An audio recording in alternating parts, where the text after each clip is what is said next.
iHeartRadio Broadway, driven by Mercedes-Benz. The best or nothing. Hi, it's S.J. Arniger for iHeartRadio Broadway. Today, I'm joined by theater, film, and TV star Jasmine Cephas Jones as we talk about her brand new EP, which is available now on the iHeartRadio app. This is Wild Thing.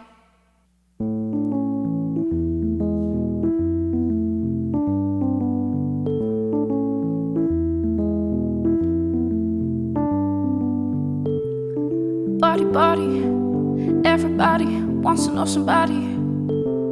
The time is coming, seeing vultures like they own us something. Only time to talk if you walked away. But let me ask you, do you know who you are? Wild thing, show you how you had a party yesterday. Wild thing, not a cat in the wood and what people say. Wild thing, you get lost so easy and all the hype. Wild thing, but it's all a lie, it ain't worth your life. Think twice. Thank you for having me. So we're going to talk about the EP. It's called Bluebird, and I was talking to you a little bit earlier. It is truly such a beautiful EP, so congratulations on that. So we'll talk about that in a little bit. But you've also been really busy during quarantine with a lot of projects. Yeah. It's kind of crazy. I think like all the projects that I've been kind of working on have been coming out this year. So it's kind of like celebrating all like, you know, the hard work of the past couple of years. And, you know, it all coming out this year in this crazy times, and, you know, figuring out how to celebrate and, really take in these big moments, while we're in a pandemic. So, I'm truly grateful that, you know, I have, you know, some of these highs at the moment, and, just to have something to celebrate right now. So the first thing I want to talk about to celebrate is your Emmy win for the short form series #FreeRaySean. You not only won the Emmy, but you and your dad made history by winning Emmys basically together this year. So congratulations on that. But what was it like winning the Emmy, but then also celebrating with your dad? It was crazy. You know, to be honest, like our win was just being nominated together. You know, we were like, if we win, that's amazing. But, you know, even the fact that we just got recognized in the same year is pretty awesome. And, my dad showed me theater at a very young age. And, you know, he's really, you know, one of the big reasons why I'm doing this in the first place. And I was that theater kid, you know, backstage in the lighting booth with the costume designer, in and out of dressing rooms, you know, doing my math homework in the lighting booth. Like I grew up in theater, and it's such a big part of me and, you know, who I am. And it just feels like a full circle for the both of us, and all our hard work and our conversations, and you know, kind of like him guiding me and, you know, helping me like analyze the script and things like that. And so I said this once in another interview, it's like we're peers now, you know, and to talk about different projects together and like producing and things like that. It's just, it's a full circle, and it's such a beautiful thing. I haven't been able to, he's in LA and I leave for LA soon. So I feel like when I see him and we get to like sit down and have dinner, then I fully feel like I've been able to celebrate this, you know, an amazing achievement with my father then. I will say watching the interviews during the nominations, watching the interviews between the two of you is just, it's so beautiful to also see how proud your dad is of you. And it was a beautiful moment. So congratulations to the both of you. Thank you. So the other major thing that happened was Hamilton was released on Disney Plus, and Hamilton was already a cultural moment, and then Disney Plus happened. And what was that experience like to go through another worldwide phenomenon with Hamilton? You know, you kind of forget, right? You know, being a part of Hamilton was it was a huge part, like 2 years of my life. And it was a whirlwind. And, you know, how we got through those shows, those 3-hour shows, 8 times a week, and all the extra stuff, you know, it was the cast, you know, and we were leaning on each other and supporting each other. And so one of the best things for me is when this came out was seeing the cast again and joking around and doing, you know, press for the show. And, you know, the thing that I missed was to be able to be in the same room as these people and experience, you know, on a big screen and just share the tears and the laughter and the joy and, you know, all of the emotions with the people beside me. But, you know, technology is a crazy thing. And, you know, all of these Zoom meetings and just being able to go down that road again with these incredible, talented group of people that have become my family now was probably the best part for me. And just to be able to watch it again and watch it up close, just made me appreciate more how talented and how like honored I am that I can say I shared the stage with these incredible human beings. And the other thing that, as a former theater educator, to watch this moment be available to especially the young generation who may never be able to get to New York City to afford a Broadway ticket.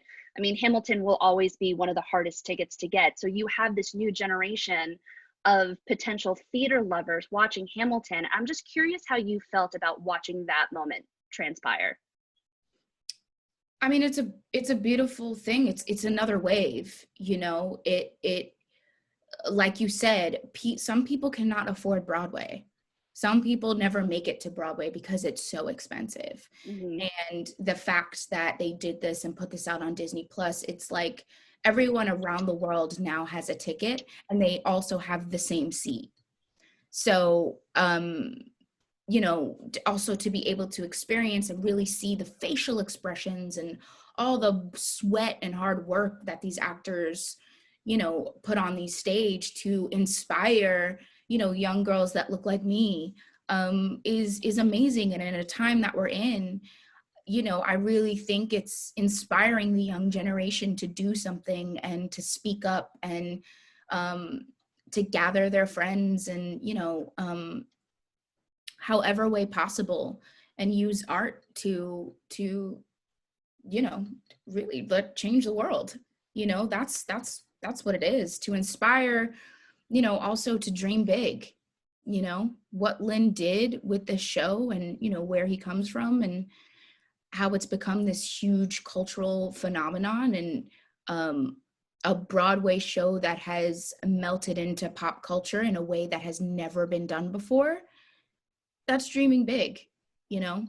So it was amazing to see. And I love going on social and seeing all of these kids say, I've now watched Hamilton 25 times in a day because I just fell in love with musical theater because of Hamilton on Disney Plus. So congratulations on that as well, because it was awe-inspiring, truly.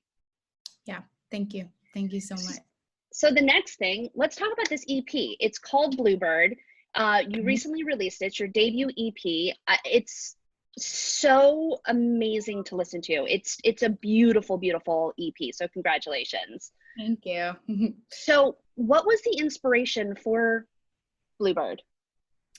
I actually just finished Hamilton and I moved to LA with my fiance, and I just felt a little lost, and I was kind of in this blue place, and the blue kind of represents the feeling and kind of the mood that I was in. Bird represents my nickname that my father gave me after the saxophonist, jazz musician Charlie Parker. We call him Bird.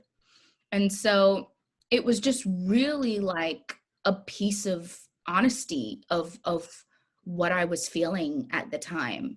And kind of like my first stab at writing music myself and surrounding myself with people and friends that were so supportive and just didn't try to put me in a box or make me have a certain sound. And I thought it took me a long time to write and to work on. It took me about 2 years because I wanted it to be completely honest and I wanted to find my sound. Mm-hmm.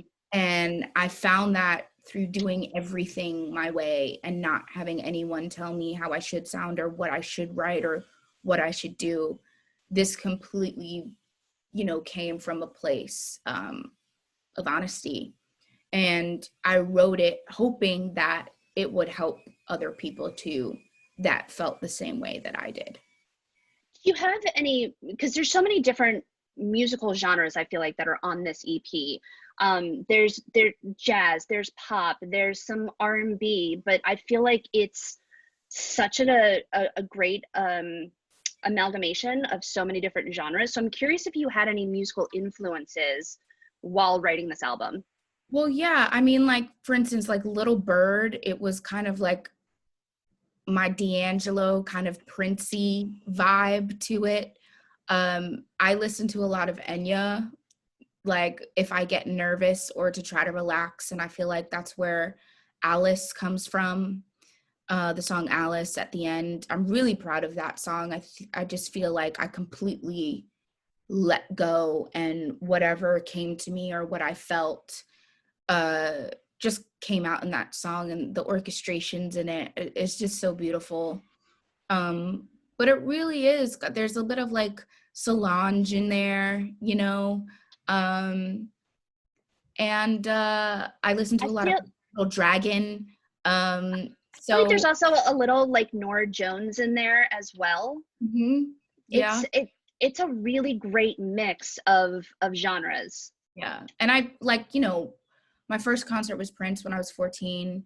I listened to so much music and so many different kinds of music is that I just, it's really hard to put a genre on that album. Yeah. It's every song sounds different, and it was like, this is how I want, this is where the song lives. It that's really what it was. So and I was telling you before we started the interview that I feel like there's a freedom with this album. A lot of times a debut album or a debut EP will feel a little bit manufactured and not as authentic as the person wanted it to feel. So like the song Alice, it floats. It's not really a technical way to describe the album, but it floats and it just feels so free. And I'm just curious how Alice, the song, came to be, because it's my favorite song on the EP. Well, Alice is actually, a lot of the EP, right? It's about this kind of blue and kind of melancholy place, but I didn't want it to drag and just feel like dark and, this is where it is. Really, the EP is about, I'm feeling these feelings and that's okay. And I'm not going to stay here. There is like light at the end of the tunnel. Yeah. And Alice is really, it's about depression. And I talk about it through kind of Alice in Wonderland.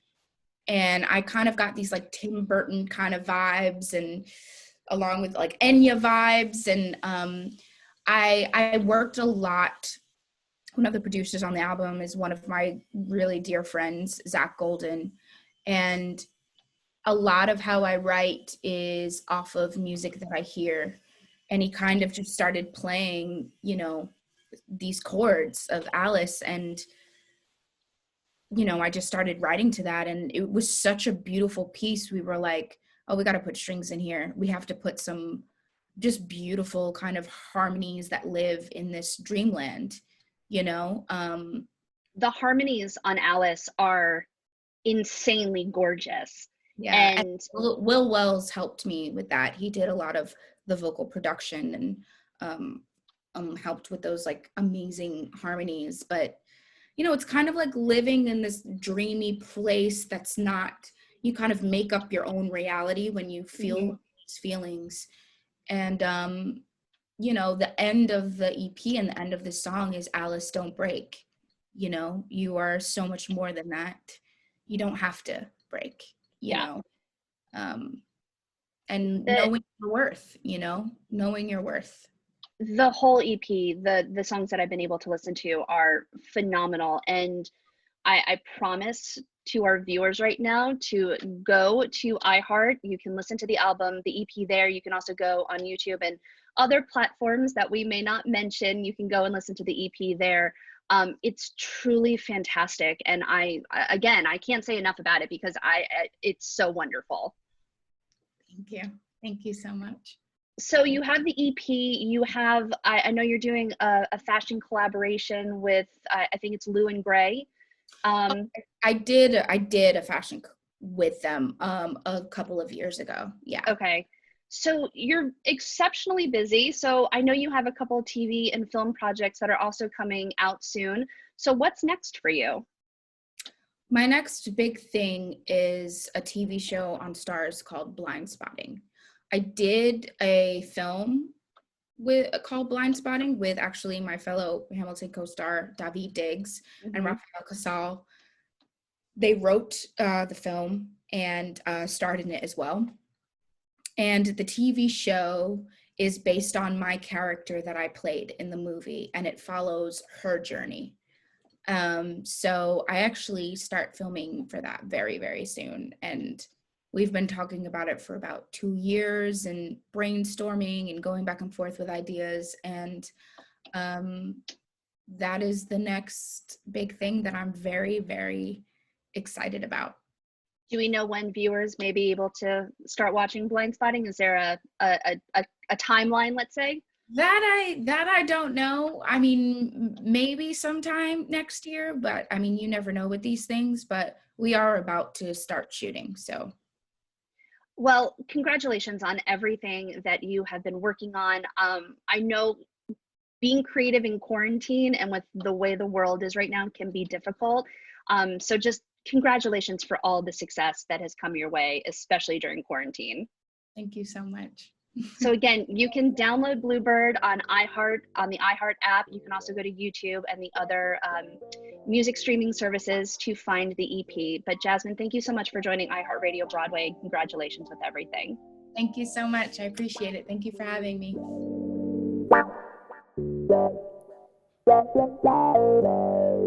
Little lady sitting there, whirled at her fingers while she combs her hair, looking through the mirror, lost in wonderland. Uncomfortable in her skin, pick a color to box her in, too scared to let the fire out. So I say, hold on just a minute, it won't be long, just a minute till you fly.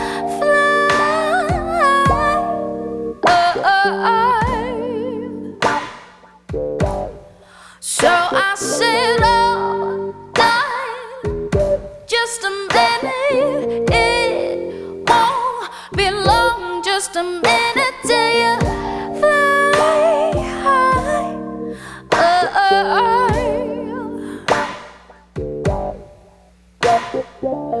Wish I could tell you who breaks your heart, or the grass is greener when you're torn apart. No. Hey. See, life will bring you down, but your fire is blazing now.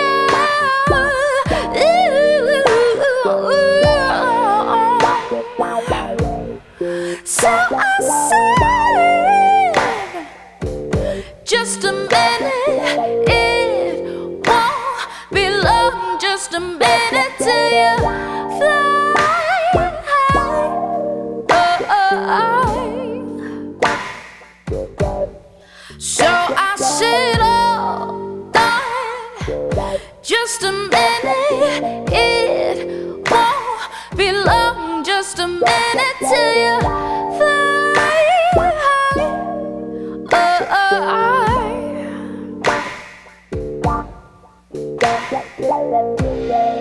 little bird, it's time. Wings spread open wide. Daddy said, walk on the wild side.